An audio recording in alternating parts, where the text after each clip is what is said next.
Additional advocate general सी बड़ी तगड़ी फौज रखी हो बोल रहा कि क्या है कहीं पीछे भी रहे 2012 ਤੇ 17 ਤੇ ਜਿੰਨੇ ਲੋਕ थे ਉਤੇ ਜ਼ਿਆਦਾ ਲੋਕ 17 ਤੇ 22 ਚ ਲੱਗੇ। ਵਿਪਕਸ਼ ਦੇ ਲੋਕ ਜਿਹੜੇ ਨਾ ਉਹ ਸਰਕਾਰ ਦੀ ਨੀਤੀਆਂ ਦੀ ਆਲੋਚਨਾ ਨਹੀਂ ਕਰੀ ਪਾਦੇ, ਉਹ ਸਿਰਫ ਐਡਵੋਕੇਟ ਜਨਰਲ ਆਫਿਸ ਜੋ ਕ੍ਰਿਟਿਸਾਈਜ਼ ਜ਼ਿਆਦਾ ਕਰਨਾ ਚਾਹੁੰਦੇ। ਉਹਦੇ ਵਾਸਤੇ ਇੱਕ ਚੇਅਰ ਹੁੰਦੀ ਵਿਧਾਨ ਸਭਾ 'ਚ। मैं 69वां मेंबर हाँ विधानसभा का। पिछले एडवोकेट जनरल्स की बात करें, चाहे वो कांग्रेस की सरकार हो, बीजेपी की सरकार हो, तो वहाँ पर तो सबके चहेते ही लगते हैं ना। इस बार क्या सरकार में क्या ऐसा हो गया? तो ये व्यवस्था कोई आज से नहीं है, ये व्यवस्था पूरे विश्व में जारी है। जयराम जी ने भी उन्हीं को अपने पसंद के लोगों को रखा, माननीय वीरभद्र सिंह जी ने भी रखा, धूमल साहब ने भी रखा। तो ये सदन में ये भी उठा कि जैसे वाइल्ड फ्लावर हॉल वाला मुद्दा है, उसमें या बकाया जो मुद्दे हैं वहाँ पर आप पेश नहीं होते हैं, वहाँ पर दूसरे जो हाई एंड के वकील हैं जिनकी जो पेशी की फीस है वो भी बहुत ज़्यादा है। ताज़ा मसला ये भी है कि एक चंडीगढ़ के कांग्रेसी नेता के बेटे को यहाँ पे एडिशनल एडवोकेट जनरल लगाया गया। दिल्ली से अरुण जेटली जी हिमाचल में आते थे, हाई कोर्ट में काम करने आते, सतपाल जैन जी हिमाचल हाई कोर्ट में, तो वो आते रहे हैं और वो इस प्रकार से काम करते रहे हैं। ये कोई पहली बार नहीं हो रहा है। अगर हमें लगता है कि वो जजमेंट हमारे खिलाफ है तो हम सुप्रीम कोर्ट का दरवाजा खटखटाते हैं। जो हाल ही में हुआ था कि फैक्टर 2 दिया जाएगा, जिस तरह से मंडी फोलेन वाला मसला है या गग्गल एयरपोर्ट की एक्सपेंशन वाला था, वहां पर आप लोगों ने हाथ खड़े कर दिए कि फैक्टर 1 ही लगे। हिमाचल प्रदेश हाई कोर्ट ने बोला है कि जहां फैक्टर 2 लगता है वहां फैक्टर 2 दो। हाँ, लेकिन अभी वो मामला सुप्रीम कोर्ट में फिर लंबित है। आरडीजी के मसले पे सरकार आपसे भी फैक्ट एंड फिगर्स मांग रही होगी कि बताइए असल में है क्या। बीजेपी समर्थन करने को तैयार नहीं है, दिल्ली जाने के लिए तैयार नहीं है। 13,000 मिलियन यूनिट हमारा बकाया मिलना है, वो 6% ब्याज के साथ। वाटर सेस मांगा था आपने, आप तो पूरे चीजें वापस मांग रहे हो कि हमारे ये दे दो, वो तो आपको वाटर सेस देने के लिए तैयार नहीं है। केंद्र सरकार ने उस मामले में हमारा विरोध किया। अब देखो उत्तराखंड और जम्मू कश्मीर में वाटर सेस आज भी जारी है पिछले 20 वर्षों से। आरडीजी के मसले में माना जाए कि सरकार सुप्रीम कोर्ट या हाई कोर्ट का रुख करेगी। मुख्यमंत्री जी के जो विचार है उस पर मैं बोलना चाहूँ। वो हमेशा बोलते हैं कि we are living in a defective democracy. नमस्ते जी, मैं उदय पठानिया। अज पिछले 2-3 दिन ते मैं कहना विशाल शिमले कन्ने विधान सभा च भी थे, 3 दिन सत्र च, तो एक बड़ी जबरदस्त उस वेले गल सामने आई। अंदर आरोप प्रत्यारोप बराबर चलन दे, सत्ता पक्ष विपक्ष से, तो जिथों बोलिया कि भी advocate generals additional advocate generals की बड़ी तगड़ी फौज रखी हो बोल रहा। कहने बीजेपी ने अपने तेवर भी दसने की कोशिश की, पर फिर मैं डिसाइड किया कि अपने भाऊ ने इत्थों ते ही कांगड़े ते ऊने ते बॉर्डर लाइन चिंतपुर्णी ते अनूप रतन जी एडिशनल जी एडवोकेट जनरल की फौज होंगी उसे सेनापति एडवोकेट जनरल। तो मैं मतलब कहना फिर बाकी छड्डी ने जोड़े सेनापति हैं जिन्हें पकड़ लेता जाए। तो अनूप भाई बहुत बहुत स्वागत। बहुत धन्यवाद जी। तो मैं कालकनी ही जो लगी हुई है पहाड़ी जी बोला खुरक लगी हुई थी कि मैं पूछा जाए ने कि क्या है कहीं पीछे भी रहे ट्रेन लगातार टारगेट। देखो ਜਿਹੜਾ भाजपा ਦੇ विपक्ष ਦੇ ਜਿਹੜੇ ਲੋग ना वो लगातार एडवोकेट जनरल ऑफिस पर पिछले 3 साल ते लगातार कमेंट करा दे और विधानसभा च कमेंट कर दे। हर बार बोल दे कि जी एडिशनल एडवोकेट जनरल ज्यादा एडवोकेट जनरल तो मैं हाँ ही है, डेप्यूटीज ज्यादा ने, असिस्टेंट बनाते हो। लेकिन वो ये नहीं समझा दे कि पिछले 15 साल ते या पिछले 5-7 साल ते लिटिगेशन जी है वो बड़ी भारी बधी है। जितों हिमाचल हाई कोर्ट च कई टाइम था कि 3,000 या 4,000 पिटीशना फाइल होंदी रिट पिटीशना, वो आज दी डेट च इस साल 17,000 रिट पिटीशना फाइल, मोर देन डबल। हाँ, न मोर देन 4 गुना ज्यादा। इसी प्रकार ਜਿਹੜੇ बाकी केस थे वो भी 2 गुना या 3 गुना क्रिमिनल केसां च भी। और ये आज ते नहीं मैं बोला, पिछले 5-6 साल ते ट्रेंड लगातार इंक्रीज ट्रेंड है। अगर लिटिगेशन बढ़नी है और उधर सरकार दी ਜਿਹੜੀ लिटिगेशन है वो 90% होती है।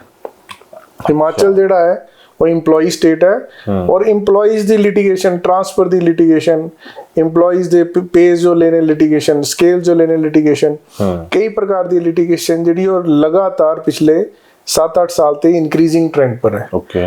अगर वो इंक्रीजिंग ट्रेंड पर है तो उन्हें लिटिगेशन जो डिफेंड करने वास्ते लोग भी ज्यादा चाहिए। उसी के मद्देनजर सरकार ने जिन्हें एडिशनल एजीज और डेप्यूटी एजीज लगाए तो पर इस आंकड़े को कभी उन्होंने भाजपा के विधायकों ने दिखे ही नहीं। उन्होंने कभी सोचे नहीं कि हाँ क्यों बदे लोग। ये नहीं, जयराम जी के टाइम भी लोग ज्यादा लगे थे। 2012 ते 17 थे जिन्ने लोग थे उते ज्यादा लोग 17 ते 22 च लगे। ओके 17 ते 22 जिन्ने लोग थे उसते ज्यादा, उसते ऑलमोस्ट बराबर या थोड़े 2-4 लोग ज्यादा इस टेन्योर च लगे। लेकिन 12 ते 17 जिसला साढ़े हाई कोर्ट च 7 और 8 जज होंदे थे, फिर वो जज की स्ट्रेंथ 13 हुई। आज जज की स्ट्रेंथ जी हाई कोर्ट जजिस की स्ट्रेंथ है 17 है। अच्छा, फिर ਉਹਦੇ 17 ਜਿਹੜੇ ਕੋਰਟ ਵੀ ਇਨਕਰੀਜ਼ ਹੋਏ, ਲਿਟੀਗੇਸ਼ਨ ਵੀ ਇਨਕਰੀਜ਼ ਹੋਈ, ਔਰ ਉਹਦੇ ਨਾਲ ਹਾਈ ਕੋਰਟ ਚ ਹੋਰ ਵੀ ਰਜਿਸਟਰਾਰ ਦੇ ਕੇਸਿਸ ਲੱਗਦੇ ਅਲੱਗ-ਅਲੱਗ ਪ੍ਰਕਾਰ ਦੇ, ਤਾਂ ਸਰਕਾਰ ਦੇ ਸਾਰੇ ਕੇਸ ਡਿਫੈਂਡ ਕਰਨਾ ਪੈਂਦੇ ਨੇ। ਇਸ ਵਜ੍ਹਾ ਨਾਲ ਜਿਹੜਾ ਲਿਟੀਗੇਸ਼ਨ ਬੜੀ, ਜਜਿਸ ਦੀ ਸਟਰੈਂਥ ਬੜੀ, ट्रिब्यूनल अबलिश होया ਤਾਂ ਵੀ ਲੋਕ ਇੱਧਰ ਇਹ ਸਾਰੇ ਲੋਕ ਹੁਣ advocate general office high court 'ਚ ਹੀ ਬਣੀ ਹੈ। ਇਸ ਵਜ੍ਹਾ ਨੇ ਸਟਰੈਂਥ ਬੜੀ ਹੈ, ਉਹ ਜਿਹੜੀ ਲੌਜੀਕਲ ਬੜਿਆ ਹੈ। ਇੱਕ ਹੋਰ ਕੰਮ ਹੈ, ਜੇ ਅਗਰ ਲਿਟੀਗੇਸ਼ਨ ਬੜੀ ਹੈ ਤਾਂ ਲਿਟੀਗੇਸ਼ਨ 'ਚ ਜਵਾਬ ਦੇਣੇ ਵਾਸਤੇ, ਜਵਾਬ ਦੀ ਵੈਟਿੰਗ ਕਰਨੇ ਵਾਸਤੇ, ਇਹ ਨਹੀਂ ਕਿ ਸਿਰਫ ਕੋਰਟ 'ਚ ਡਿਫੈਂਡ ਕਰਨਾ ਕੇਸ। ਕੋਰਟ 'ਚ ਡਿਫੈਂਡ ਕਰਨੇ ਦੇ ਇਲਾਵਾ ਜਿਹੜਾ ਸਰਕਾਰ ਦਾ ਜਵਾਬ ਬਣੀ ਨਹੀਂ ਹੁੰਦਾ, ਉਹ ਜਵਾਬ ਜੋ ਵੈਟ ਵੀ ਕਰਨਾ ਪੈਂਦਾ, ਮਤਲਬ ਉਸ ਜਵਾਬ ਜੋ ਦਿਖਣਾ ਵੀ ਪੈਂਦਾ, ਪੜ੍ਹਨਾ, ਫਿਰ ਉਹਦੇ ਆਬਜੈਕਸ਼ਨ ਲਗਾਣੇ, ਆਬਜੈਕਸ਼ਨ ਦੇ ਬਾਅਦ ਜਿਹੜਾ ਕੋਰਟ ਦਾ ਵਿਊ ਪੁਆਇੰਟ ਹੈ, ਲਾਅ ਜਿਹੜਾ ਹੈ, ਲਾਅ ਜੋ ਸੈਟਲ ਕਰਨੇ, ਫਿਰ ਉਸ ਜਵਾਬ ਜੋ ਵਾਪਸ ਸੈਕਟਰੀ ਨੂੰ ਭੇਜਿਆ ਜਾਂਦਾ, ਸੈਕਟਰੀ ਫਿਰ ਉਸ ਜਵਾਬ ਜੋ ਫਾਈਲ ਕਰਦੇ, ਉਹ ਵੀ ਇੱਕ ਪ੍ਰੋਸੈਸ ਹੈ, ਉਹਦੇ ਵਾਸਤੇ ਵੀ ਲੋਕ ਚਾਹੀਦੇ ਹੁੰਦੇ। ਤਾਂ ਮੇਰਾ ਇਹ ਤਾਂ ਮੰਨਣਾ ਇਹ ਹੈ ਕਿ ਜਿਤਨੇ ਕੁ ਲੋਕ ਹਾਂ ਇਸ ਵੇਲੇ ਐਡਵੋਕੇਟ ਜਨਰਲ ਆਫਿਸ 'ਚ ਕੰਮ ਕਰਦੇ, ਉਹ बड़े रीजनेबल लोग ना, इतने तो मिनिमम रिक्वायर्ड है। जब जजेस की स्ट्रेंथ भी ज़्यादा होगी, लिटिगेशन भी लीप्स एंड बाउंड बढ़ती है, तो इतने लोगों का होना बड़ा जरूरी है। तो पर भाजपा के लोग जिहड़े ने सिर्फ एडवोकेट जनरल ऑफिस जो मुद्दा बनाते, मैं तुहाडे थ्रू ਉਹਨਾਂ ਨਾਲ, ਕਿਉਂਕਿ ਆ ਉਹਨਾਂ ਨੇ ਡਾਇਰੈਕਟ ਇੰਟਰੈਕਟ ਨਹੀਂ ਕਰਦੇ। ਹਾਲਾਂਕਿ ਐਡਵੋਕੇਟ ਜਨਰਲ ਵਿਧਾਨ ਸਭਾ 'ਚ ਬੈਠੀ ਸਕਦਾ ਚਾਹੇ, ਉਹਦੇ ਵਾਸਤੇ ਇੱਕ ਚੇਅਰ ਹੁੰਦੀ ਵਿਧਾਨ ਸਭਾ 'ਚ। ਮੈਂ 69ਵਾਂ ਮੈਂਬਰ ਹਾਂ ਵਿਧਾਨ ਸਭਾ ਦਾ, लेकिन हाँ लोग इंटरफेयर नहीं करते ताकि राजनीतिक लोग अपने तरीके ने काम करा दे। लेकिन अगर यही परिस्थिति परसिस्टेंट रही तो किसी दिन विधानसभा में भी ये जवाब देना चाहिए संजय ने कि ऐसी क्या स्थिति है। और दूसरी बात यह है कि मैं पिछले 3 साल से कंसिस्टेंटली दिखा था कि कभी भी विपक्ष के लोग जिहड़े ना उस सरकार की नीतियां की आलोचना नहीं करी पा दे। सरकार दी जिन्नियां भी नीतियां आउंदियां जिन्हां जो डिफेंड करते हैं या जिन्हां नीतियां पर अपना लीगल ओपीनियन दिंदे आ, उस नीतियां जो नहीं क्रिटिसाइज करते, वो सिर्फ एडवोकेट जनरल ऑफिस जो क्रिटिसाइज ज़्यादा करना चाहते, उदा मेरे भावार्थ में ये लगता है कि जो भाजपा विपक्ष के रूप में सरकार की नीतियों की बजाय बाकी तरफ अपना ध्यान रखना चाहती है, ताकि लोगों में ये बताया जाए कि ज़्यादा पॉलिटिकल लोग एडजस्ट किए गए हैं। ऐसी स्थिति नहीं है। सरकार द्वारा लाई गई नीतियों का अगर वो विरोध करेंगे तो उसका लॉजिकल जवाब भी दिया जाएगा। बिल्कुल, वो तो देना पड़ेगा। अगर वो सिर्फ पर्सनल व्यक्तिगत विरोध करेंगे, जो विपक्ष की नीति रही है कि व्यक्तिवाद पे वो आक्रमण करते हैं, सरकार पर उस नीतियों के आधार पर वो आक्रमण नहीं करते हैं, तो अगर वो व्यक्तिवाद पे आक्रमण कर रहे हैं तो हम नहीं चाहते कि ऐसी बिलो द बेल्ट जो भी बातें हो रही हैं, या मेरा मानना है जो स्टेट्समैनशिप है जो खत्म हो रही है, उस पर हमें जवाब देना बनता भी नहीं है। इस कारण आज तक हम जवाब देने भी नहीं गए हैं। चलिए, वो तो ठीक है आपकी बात की, जवाब एक आपने दूरी रखी हुई है कि अंदर विधानसभा में भी है, लेकिन जब ये चुनाव आते हैं या पिछले एडवोकेट जनरल्स की बात करें, चाहे वो कांग्रेस की सरकार हो, बीजेपी की सरकार हो, तो वहाँ पर तो सबके चहेते ही लगते हैं ना। इस बार क्या सरकार में क्या ऐसा हो गया? क्योंकि अगर पुरानी सरकारों की बात करें, चाहे प्रोफेसर धूमल रहे, चाहे वीरभद्र सिंह जी रहे, जयराम जी रहे, तो अपने लेवल लोगों को ही रखा जाता है ना। देखो, फिर यहाँ पे भेद क्यों हो जा रहा है? ऐसा कोई भेद नहीं है। ये भाजपा, मैं जैसे पहले कह चुका, अब देखिए एडवोकेट जनरल ऑफिस का कंसेप्ट क्या है, पूरे वर्ल्ड में एक कंसेप्ट है, या सरकार भी एक प्रकार से एक पर्सन है, लीगल पर्सन है। जैसे मेरे को और आपको एक वकील चुनने का अधिकार है, वैसे ही सरकार को भी अपना वकील चुनने का अधिकार है। जो लोकतांत्रिक रूप से जनता द्वारा चुनी गई सरकार है, उसको ये अधिकार कॉन्स्टिट्यूशन ने दिया है आर्टिकल 165 में कि आप अपना एक एडवोकेट जनरल लगाओगे जो आपका आपके वक्तव्य को, जो आपकी बात को, जो आपकी नीति को, जो आपकी पॉलिसी को हाई कोर्ट के समक्ष रख सके या सुप्रीम कोर्ट के समक्ष रख सके, और उनके साथ उस नीति को, उस पॉलिसी को डिफेंड करने के लिए आप अपने लोग चुनोगे। तो ये व्यवस्था कोई आज से नहीं है, ये व्यवस्था पूरे विश्व में जारी है। और इस व्यवस्था के तहत मुख्यमंत्री जी को ये अधिकार है कि वो अपनी पसंद का एडवोकेट जनरल नियुक्त करें और जो उनके विजन को, उनकी पॉलिसीज को हाई कोर्ट को अवगत करा सके और हाई कोर्ट में उनके विजन और पॉलिसी को अपहेल्ड करवा सके। इसी प्रकार ये माननीय मुख्यमंत्री सुखविंदर सिंह सुक्खू जी ने पहली बार नहीं किया और ना ही कोई आखिरी बार मुख्यमंत्री ऐसे करेंगे। ये प्रथा इसी प्रकार जारी रहेगी। जयराम जी ने भी उन्हीं को, अपने पसंद के लोगों को रखा, माननीय वीरभद्र सिंह जी ने भी रखा, धूमल साहब ने भी रखा। तो ये प्रथा तो ऐसे ही चलनी, क्योंकि ये नियम ही कुछ ऐसे बने हैं। चलिए, अब मेरा एक सवाल आपसे रहेगा। सदन में ये भी उठा कि जैसे वाइल्ड फ्लावर हॉल वाला मुद्दा है, उसमें या बकाया जो मुद्दे हैं वहां पर आप पेश नहीं होते हैं, वहां पर दूसरे जो हाई एंड के वकील हैं जिनकी जो पेशी की फीस है वो भी बहुत ज्यादा है, वो पेश होते हैं। तो ये बीजेपी का आरोप था। देखिए, बीजेपी ने आरोप लगाने से पहले इस बात को पढ़ा ही नहीं। जो वाइल्ड फ्लावर हॉल का मुद्दा है, ये काफी वर्षों से आर्बिट्रेटर के पास चला रहा था। उसमें 2, 3, 4 सरकारें बदलती रही, लेकिन उसमें डिले होता रहा। वही वकील जो आज से 10 साल पहले किसी सरकार ने नियुक्त किए थे, वही वकील जयराम जी ने भी कंटिन्यू किए, वही वकील वीरभद्र सिंह जी के टाइम में भी कंटिन्यू करते रहे, वही वकील हमारे टाइम में भी उस केस की पैरवी करते रहे। तो ये कहना कि वो वकील सुक्खू जी ने लगाया तो बिल्कुल ही गलत है। लेकिन हम लोगों ने, जब हम लोग 3 वर्ष पहले आए तो हमने उसमें तेजी लाने का प्रयास किया। जितनी भी लिटिगेशन जिसमें सरकार को फायदा हो सकता था, हमने सिर्फ अपने एंड पर इतना किया कि उसमें तेजी लाई जाए, एग्जीक्यूशंस को जल्दी किया जाए। जो लिटिगेशन अवार्ड हमारे फेवर में हो गए वो सेटल नहीं हो पा रहे थे, तो उन अवार्ड्स को जल्द से जल्द सेटल कराया जाए और फाइनल हाई कोर्ट में भी जल्द से जल्द करवाया जाए। हम जो वकील सरकार ने पहले से अपॉइंट कर रखे थे, उन पर भी लगातार, उनसे भी बातचीत करते रहे लगातार कि इस मामले को हमें जल्द से जल्द खत्म करवाना है, नहीं तो वर्षों से ये मामले लटके हुए थे। माननीय मुख्यमंत्री जी का जो इस मामले में विजन है, उसमें बड़ा स्पष्ट है कि मुझे जो प्रदेश हित के मामले हैं, जो न्यायालयों में लटके रहते हैं, उन्हें जल्द से जल्द उनकी पैरवी करनी है और वो हर मामले को व्यक्तिगत रूप से उस पर इंटरेस्ट लेते हैं और उसके बारे में पूरा स्टडी करते हैं। आज तक मैंने पहले भी एज एडिशनल एजीपी काम किया है, लेकिन कभी इस परिस्थिति को नहीं देखा कि हर मुख्यमंत्री व्यक्तिगत रूप से किसी मामले में रुचि ले रहे हैं, एडवोकेट से मिल रहे हैं, एडवोकेट जनरल से मिल रहे हैं और मीटिंगें कर रहे हैं उस मामलों में, उन मामलों को लेकर। जैसे वाइल्ड फ्लावर हॉल के मामले को लेकर उन्होंने व्यक्तिगत रूप से मीटिंग की। हमारी तो रोज चर्चा होती रही थी कि कितनी जल्दी ये मामला हो सकता है और उन्हीं के प्रयासों से ये मामला जल्द से जल्द निपटा। इसी प्रकार JSW का मामला था, हाँ, उस मामले में हाई कोर्ट ने गलत फैसला दिया, हिमाचल हाई कोर्ट ने। हमने उसको चुनौती दी और सुप्रीम कोर्ट ने हमारी जो दलीलें थी उनको स्वीकारा और हाई कोर्ट के फैसले को रद्द किया। लेकिन होता क्या था कि सुप्रीम कोर्ट में भी जब हमारे मामले जाते थे तो वो वर्षों तक लंबित रहते थे, लेकिन ये कुछ मामले थे जो 6-6 महीनों में हम लोगों ने एक्सपीडाइट करके जल्द से जल्द अपनी पोजीशन को क्लियर करके उन मामलों में फैसले लिए। इसी प्रकार सूरजमणि का एक ऐसा मामला था जिसमें सरकार को लाखों करोड़ रुपए का एरियर्स देना था, उसमें सुप्रीम कोर्ट में हमने जल्द से जल्द फैसला करवाया। एक और मामला जो हिमाचल प्रदेश के खजाने पर बहुत बड़ा बोझ है, जो 10 से 12 हजार करोड़ रुपए का बोझ हो सकता है, वो मामला है लैंड एक्विजिशन को लेकर। अब हिमाचल प्रदेश में पिछले 5-6 साल से या 10 साल से आप लगा लो, ये ट्रेंड चला कि जो सड़कें 70 में बनी, 60 में बनी, 50 में बनी और कंटिन्यूसली 80 में बनी, 90 में बनी, उन लोगों ने, उनके जो बुजुर्ग थे, उन्होंने एफिडेविट, उन्होंने कंसेंट से जमीनें दे दी कि आप इस रोड, जमीन पे रोड बनाओ, हमें कंपनसेशन नहीं चाहिए।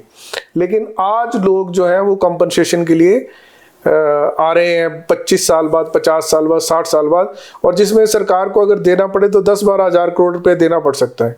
तो वो मामले पिछले 5-6 साल पहले हाई कोर्ट से खारिज हो गए थे।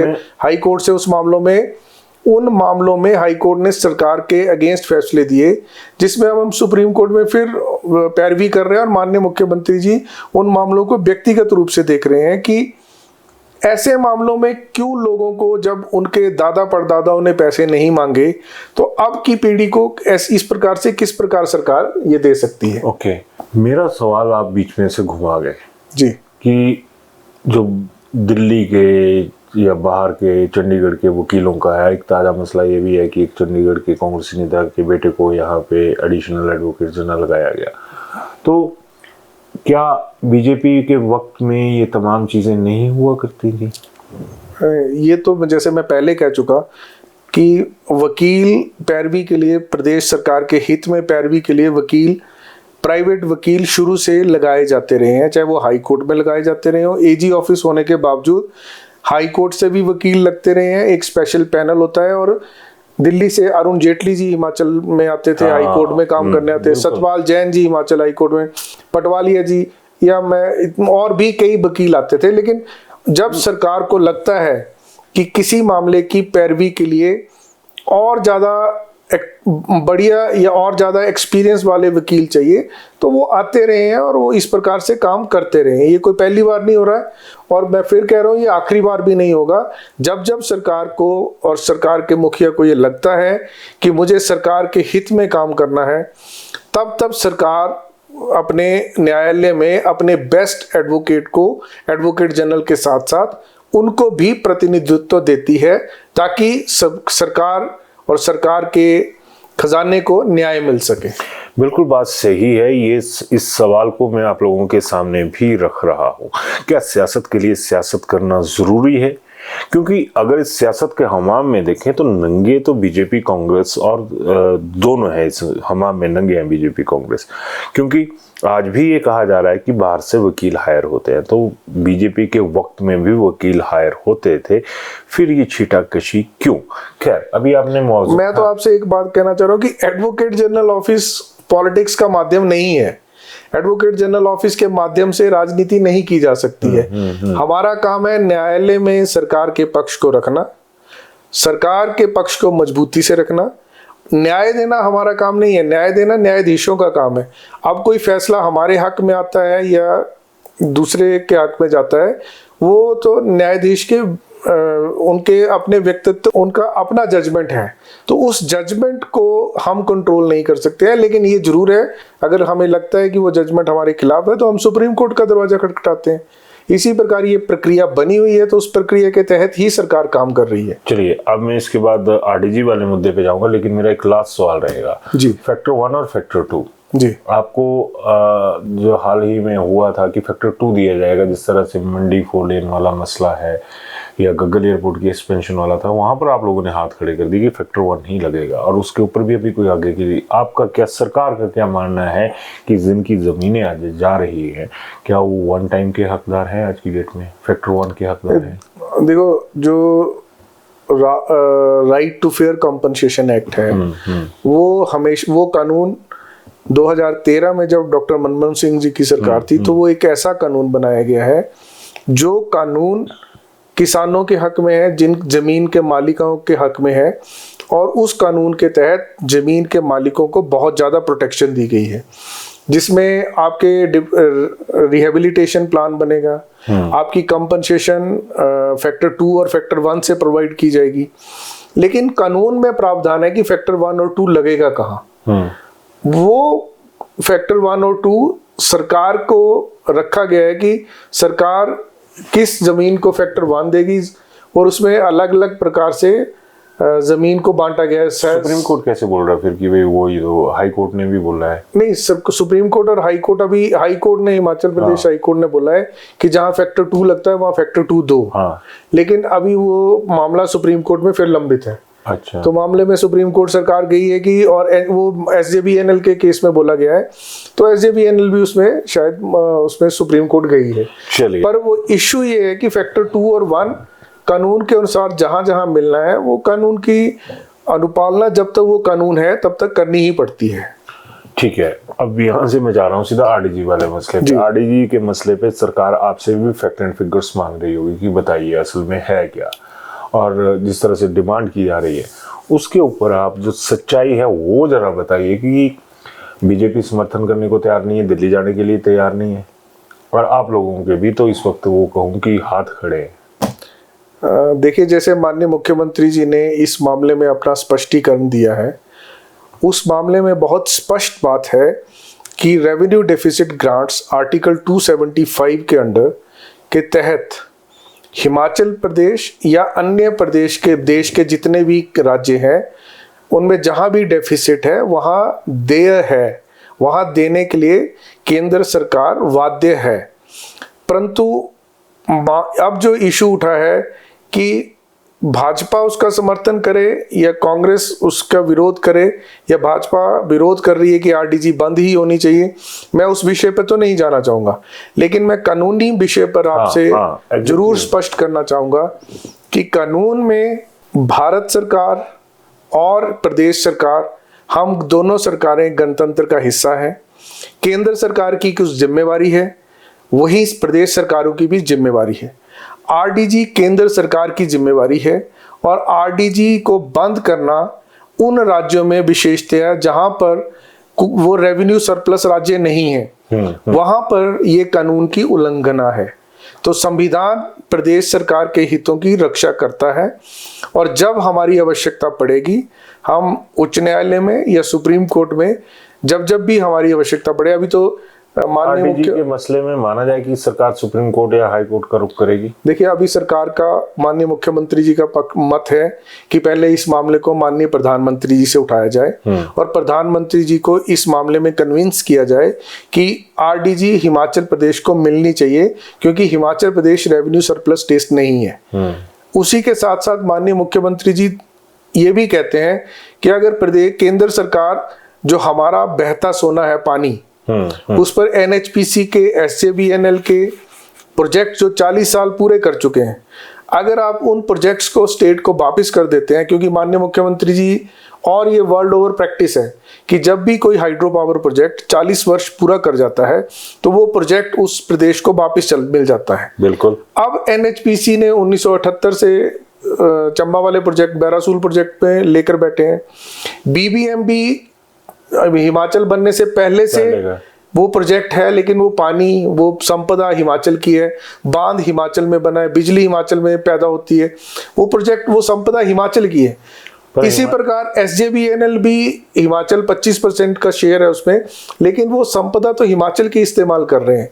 तो जब ये प्रोजेक्ट 40 वर्ष पूरा कर जाते हैं जी, तो माननीय मुख्यमंत्री जी लगातार इस मुहिम को केंद्र सरकार के समक्ष भी लगा रहे हैं, प्रदेश के लोगों को भी कह रहे हैं कि हमें इस मामले पर अपना मसला रखना, इस मामले पर हमें बात रखनी है। केंद्र सरकार के साथ हम लगातार इस बात को रख रहे हैं।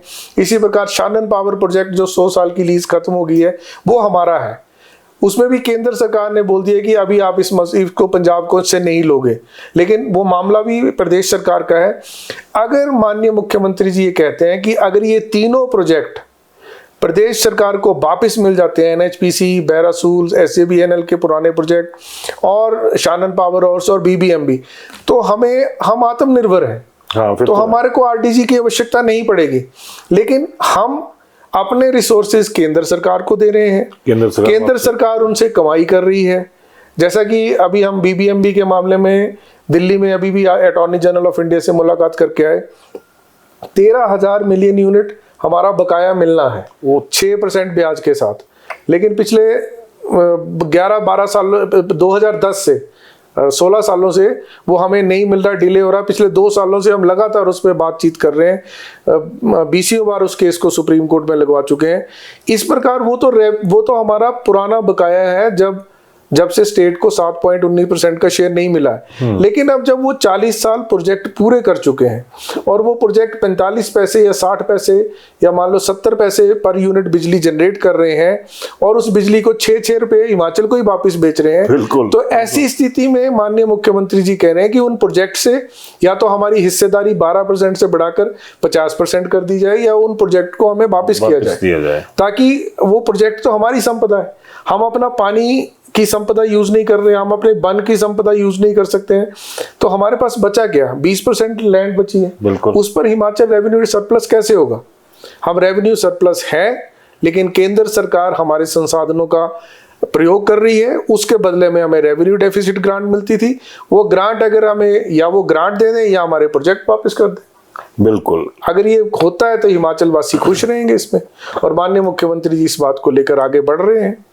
अब एक सवाल मेरे को और याद आया जी। वाटर सेस मांगा था आपने, आप तो पूरे चीजें वापस मांग रहे हो कि हमारे ये दे दो, वो तो आपको वाटर सेस देने के लिए तैयार नहीं है। मैं यही बात कह रहा था कि भाजपा के लोग या विपक्ष के साथी, हमारा विपक्ष के लोग जो है वो आरोप लगा रहे हैं कि हिमाचल सरकार ने क्या किया पिछले 3 वर्षों में रेवेन्यू जनरेट करने के लिए।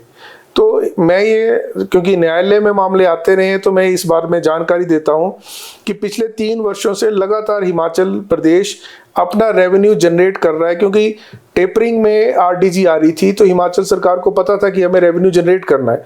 तो सबसे पहले उन्होंने वाटर सेस लगाया, जिससे 2000 करोड़ रुपया रेवेन्यू आ सकता था, लेकिन उसमें भी केंद्र सरकार के एनएचपीसी, एसजेवीएनएल जैसी बड़ी ऑर्गेनाइजेशन ने विरोध किया, और उन मामलों में बाहर से वकील आए दिल्ली से, इवन पी चिदम्बरम जैसे वकील, जेएसडब्ल्यू जैसे उन मामलों में आए, तो बाहर से वकील आते रहे उन मामलों में। केंद्र सरकार ने उस मामले में हमारा विरोध किया। अब देखो, उत्तराखंड और जम्मू कश्मीर में वाटर सेस आज भी जारी है पिछले 20 वर्षों से, लेकिन प्रदेश सरकार वंचित होगी, क्योंकि हमारे वहाँ मामले लंबित हैं उन हाई कोर्ट्स में, हमारे यहाँ फैसला आ गया, अब हम सुप्रीम कोर्ट में उस फैसले को लड़ रहे हैं। इसी प्रकार मिल्क सेस लगवा के, एनवायरमेंट सेस लगाकर विभिन्न योजनाओं को पूरा करने के लिए फंड जनरेट किया जा रहा है। दोहरे मापदंड क्यों हो जाते हैं, और इन दोहरे मापदंडों की मार, जैसे जेएंडके में वाटर सेस है, पंजाब में वाटर सेस है, हरियाणा में नहीं, उत्तराखंड में, जेएंडके में, सिक्किम में, इन सब प्रदेशों में अभी भी वाटर सेस ले रही हैं वो सरकारें। तो यहाँ पे लेकिन हमारे न्यायालय ने उस मामले को, अब क्योंकि हाई कोर्ट की जजमेंट आ गई है, अब हम हाई कोर्ट की उस जजमेंट को हम चुनौती दे चुके हैं कि वो जजमेंट कानून के अनुसार सही नहीं है, तो वो मामला अब सुप्रीम कोर्ट में लंबित है। आरडीजी देनी भी नहीं, अगर हमारे पास अपनी जनरेशन है, हम हिमाचलियों के पास, तो वहां पर भी रोड़े अटकाने। अब वो सारी बातें जो है वो बड़ा हिमाचल प्रदेश को, जब मेरा ये मानना है कानून मेरा मानना नहीं, कानून में कोई भी सरकार, केंद्र सरकार हो या प्रदेश सरकार हो, वो केंद्र भाजपा और कांग्रेस की सरकार नहीं होती, वो सरकारें कंटिन्यूटी में चलती हैं। एक मुख्यमंत्री आए, उसके बाद जनता ने जो दूसरा मुख्यमंत्री चुने वो मुख्यमंत्री है, इसी प्रकार प्रधानमंत्री आते हैं, लेकिन सरकार कंटिन्यूटी में चलती है। आप भेदभाव नहीं कर सकते सरकार इस स्तर पर। इसे मैं स्टेट्समैनशिप नहीं मानता कि आप भेदभाव कर रहे हो कि अब मेरी सरकार है या उनकी सरकार है। सरकार तो लोगों की सरकार होती है। सरकार की, लोगों की सरकार को हमेशा सपोर्ट किया जाना चाहिए, और इस वक्त केंद्र सरकार को कानून के अनुसार भी ये केंद्र सरकार का दायित्व बनता है कि वो हिमाचल प्रदेश को सपोर्ट करे। मैं अगर ये कहूँ इस मसले पे कि सरकारें लगातार चलती हैं, अनवरत चलती हैं सब पर, यहाँ पे नजर आ रहा है कि सरकारें जहाँ पे चाहे वहाँ पे ठहर जाती हैं, बीजेपी कांग्रेस चलती रहती है। वो हमारे लोकतंत्र में, मैं इस मामले में भी मुख्यमंत्री जी के जो विचार है उस पर मैं बोलना चाहूँ। वो हमेशा बोलते हैं कि we are living in a defective democracy, जहाँ डेमोक्रेसी में बहुत सारे डिफेक्ट हैं। हम लोग अभी तक समझ ही नहीं पाए कि हम सत्ता में नहीं आते हैं, हम समाज के दायित्वों का निर्वहन के लिए जनतंत्र में चुनकर आते हैं। तो जब हम निर्वहन के लिए आए हैं, तो उन्हीं शब्दों में वो कहते हैं कि हम सत्ता सुख के लिए नहीं आए हैं, हम अपना कार्य करने के लिए आए हैं, समाज की भलाई के लिए आए हैं। तो वो उसमें निरंतर कार्य करते जा रहे हैं। परंतु अब मसला ये है कि जब आप राजनीति को सरकार में ले आते हो, तब प्रदेश और देश की जो माली हालात है, वो हमेशा आर्थिक हालात हैं, वो गिरते चले जाते हैं। अब आप देखिए, मेरा ये स्टडी है कि जब मनरेगा स्कीम भारत में लॉन्च की गई थी, तो 100% केंद्र सरकार द्वारा प्रायोजित स्कीम थी 2005 में, और आज 2025 में उस स्कीम को केंद्र सरकार ने अपने हाथ खींच लिए। अब जब आरडीजी को संविधान में रखा गया है 2002 आर्टिकल 275 में, तो तत्कालीन संविधान निर्माताओं ने यह सोचा कि भारत में कुछ राज्य ऐसे भी होंगे जो कभी भी रेवेन्यू सरप्लस नहीं होंगे। अगर वो राज्य रेवेन्यू सरप्लस नहीं हो सकते हैं, तो क्या केंद्र को उनकी मदद करनी चाहिए? उस पर चर्चा हुई। विभिन्न उन मुद्दों पर चर्चा होने के पश्चात संविधान सभा ने यह पारित किया कि आर्टिकल 275 के तहत, जो पहले उस वक्त चर्चा के दौरान आर्टिकल 252 था, उस चर्चा के दौरान ये पारित किया गया कि आर्टिकल 275 के तहत मैंडेटरी होगा कि राज्य सरकारों में अगर रेवेन्यू डेफिसिट है तो उन्हें ये प्रावधान किया जाए कि उन्हें रेवेन्यू केंद्र सरकार उनकी मदद करेगा। लेकिन अब स्थितियां ये हो गई हैं कि अगर दूसरी पॉलिटिकल पार्टी की सरकार है तो आप ऐसे कदम उठाओगे जिससे सरकारें या लोगों को लगे या लोग वंचित हो जाए अपने अधिकारों से।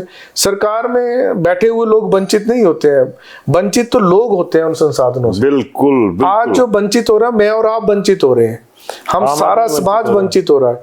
तो हमारा ये मानना है कि इसमें राजनीति नहीं होनी चाहिए और जिस प्रकार संविधान ने कानून प्रावधान किए हैं उन प्रावधानों के तहत हिमाचल प्रदेश का हक है या तो उन्हें रेवेन्यू डेफिसिट मिले, या फिर रेवेन्यू डेफिसिट पूरा नहीं करते हो तो आप हमारे संसाधनों को हमें दे दो और हम उसमें, हिमाचल के लोग उसमें खुश हैं। मैं भी हिमाचल के लोगों का प्रतिनिधित्व करता हूँ, आप भी हिमाचल के लोगों का प्रतिनिधित्व करते हैं। इसी कारण माननीय मुख्यमंत्री जी इस चर्चा को लेकर आए थे, प्रदेश सरकार ये चर्चा लेके आई थी कि मैं, आप और हम सब मिलकर केंद्र सरकार से गुहार लगाएं कि हिमाचल के हकों को वापस दिया जाए। बहुत बड़े सवाल अनूप रतन जी ने सामने रख दिए कि ये तमाम चीज़ें हो रही हैं और आपने जो फैक्ट एंड फिगर्स दिए, मान लीजिए अगर इनमें अगर क्या हम अपनी हिस्सेदारी मांग कर हिमाचल कोई गुनाह कर रहा है और अगर ये गुनाह है तो फिर क्या इस गुनाह के खिलाफ आवाज़ बुलंद करना गलत है? क्योंकि आरडीजी के मसले पे जिस तरह की चीज़ें सामने आ रही हैं, शांता जी को क्यों याद करते हैं, धूमल साहब को क्यों याद करते हैं, और इसी तरह से कुछ यादगार चीज़ें जो हैं वो होनी चाहिए, लड़ाई होनी चाहिए, जंग के लिए सिपाही भी चाहिए। और बात वही आ गई कि एडिशनल एडवोकेट जनरल्स की फौज है, तो जो इनके सेनापति थे उनके मुंह से, जो एडवोकेट जनरल हैं अनूप रतन जी, इनके मुंह से आपने सुन लिया। लेकिन बजाय सियासत से अलग रह के ये सोचिएगा कि अगर आज हिमाचल चीख रहा है और केंद्र दहाड़ रहा है कि हम नहीं देंगे, चीख और दहाड़ में फर्क होता है, इसमें आपको क्या आवाज़ सुनाई दे रही है? क्या हिमाचल के साथ जस्टिस हो रहा है? और अगर अपने हकों के लिए लड़ाई लड़ी जा रही है तो क्या वो गलत है? अपनी राय जरूर दीजिएगा, लेकिन सारगर्भित शब्दों में। धन्यवाद। शिमला होटल, घर के बाहर घर जैसा अपनापन। अपने वेकेशंस को सुनहरी यादों में पिरोएं शिमला होटल के साथ। राजसी वैभव और राजस्थानी आव भगत, जो देगी आपको एक रॉयल फील।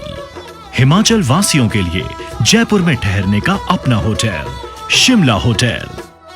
हेरिटेज अबव 1, हवा महल रोड, चांदी की टकसाल, जयपुर।